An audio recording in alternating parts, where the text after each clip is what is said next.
right. So my presentation is a bit more of an engineering presentation. And so the reason it was named so confusingly is because that's the name of the technology that I plan on building. But this is a band to prevent compulsive motion.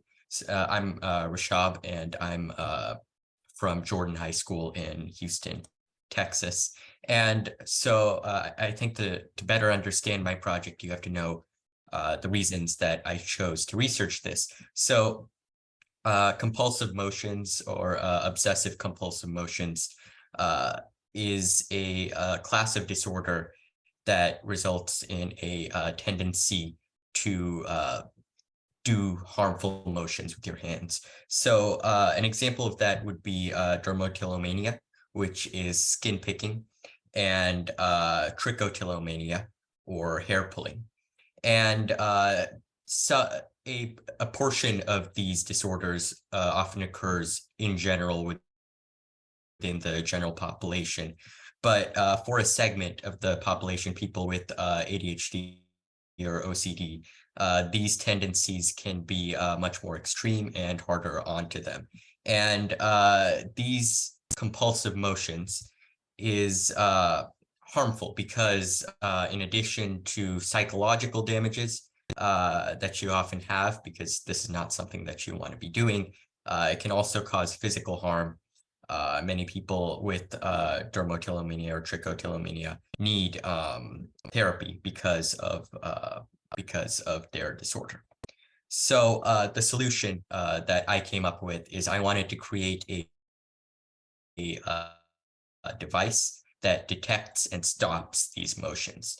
So after thinking for a bit, I decided to create a band that detects when you're doing these motions, and to hopefully stop it and prevent further compulsive motions. So I first started off with a proof of concept with hardware.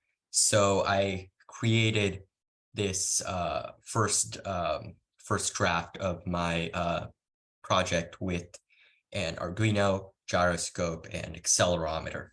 And you can see sort of the first draft right here.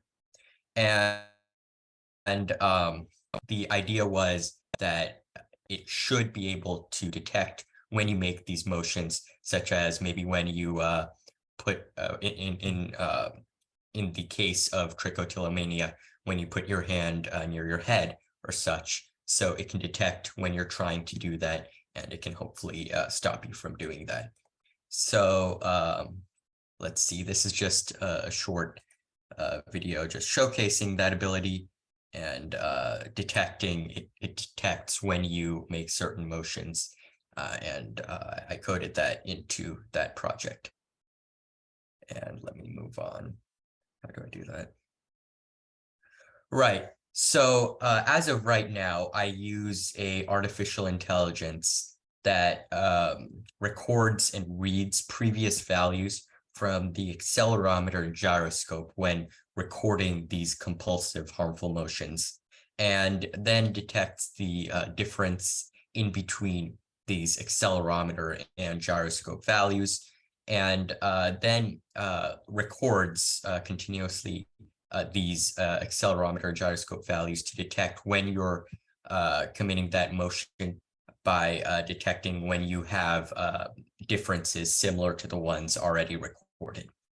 And so this is just a small segment of the software that I am using and that I have used for my prototype.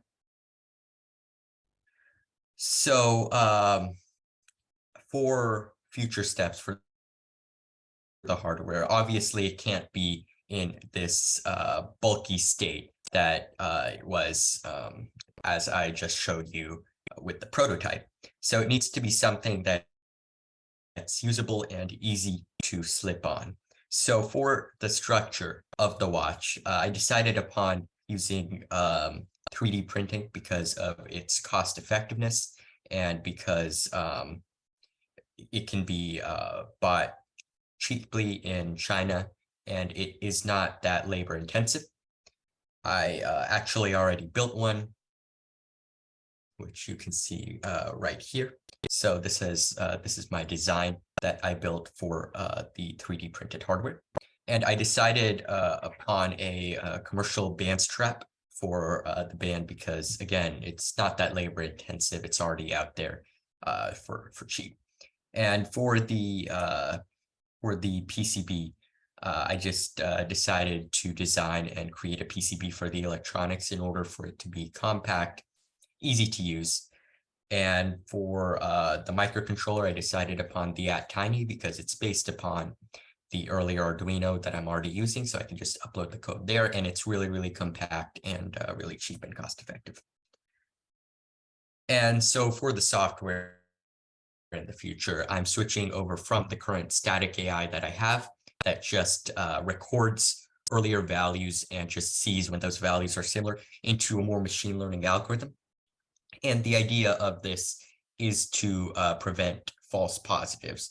So we don't want people to just randomly get these vibrations or notices when they're not actually doing this compulsive harmful behavior. And so that's what I want to do in the future to make this more accurate. And so finally, what we want to do is we want to prevent this in the future, right? We want, when the band detects it, we want to do something that will prevent the users from just continually doing these compulsive motions. So in order to do that, I'm creating a small electric shock, which the band imparts on people who do these harmful motions. And it has been proven in studies earlier to prevent and mitigate bad habits. And it doesn't cause any permanent damage or permanent harm on the people which get this small electric shock. So that way, hopefully, when the band detects that, hey, you're pulling your hair or you're picking your skin, it can just do a small shock and people will know not to do it more. And in the future, people will hopefully think twice before doing this and hopefully get rid of that. And there's another setting which will notify the user with a vibration method, which is less effective, but most people don't want to be shocked electrically. So I think that's it for my presentation. And hopefully a good snapshot of where I've gotten so far and what I want to do in the future. Thank you so much for sharing. It's very cool to just see the actual machinations and algorithm that you built. So very, very vivid. We do have a first question from the audience. A lot of enthusiasm here. Do you have plans to sell this commercially, or what would that look like if you did? This is something that I've been considering for a while, and I do hope at one point that this will be able for widespread use. And obviously, in order to do that, you need to make this commercially. And I have put a focus on making sure that the technologies that I am using are there cheaply. And therefore, if we were to make this commercial, we could get it out to a lot of people for really cheap. Obviously, it should monitor two hands, so we'd have to buy two of them. But all of the materials that I previously listed are pretty low cost and therefore are pretty good for commercial use. And they can also be scaled up really easily. Like 3D printing, you can get about $1 per 3D printer. So that makes a lot of sense. Now, a personal question on my end. I'm curious, how long do you think it would take for someone wearing this band in order for their behavior to change? Or is it something that they would have to continuously wear? Yeah, I'm kind of curious, like what the cycle looks like there.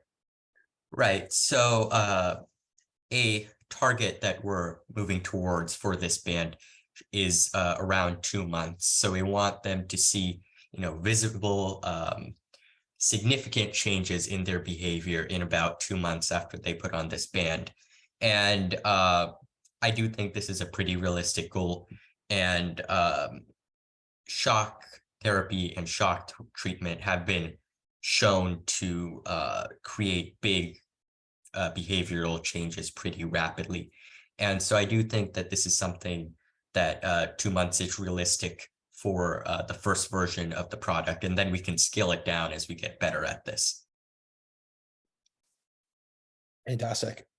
I love that you have kind of a full plan mapped out. Right. Yeah. That's great. Cool. Well, thank you so much.